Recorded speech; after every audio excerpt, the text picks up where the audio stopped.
जर ह्या मुक्ताईनगरमध्ये अशा प्रकारच्या घटना घडत असतील तर हे किती दुर्दैव म्हणावं की आज ह्या लोकांना माहीत होतं की ती माझी मुलगी आहे, तर आज एक म्हणजे मंत्री म्हणून किंवा खासदाराच्या मुलीसोबत जर असं होऊ शकतं तर बाकीच्या मुलींचं तर आपण विचारच करू शकत नाही।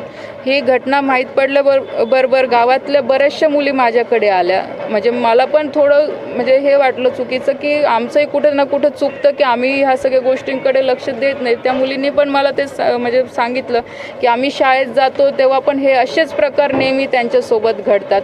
तर ही एक काही मुलांची 5-6 मुलांची टोळी आहे, तर ह्या टोळीला काही ना काही आळा घालण्याने कठीण शिक्षा यांना झालीच पाहिजे।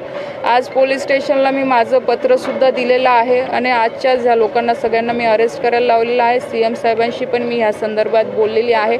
आज फक्त रक्षा खडसेच्या मुलीचा विषय नाही आहे, आज सगळ्या मुक्ताईनगर तालुक्यामध्ये राहणाऱ्या सगळ्या महिला असतील, मुलींचा प्रश्न आहे।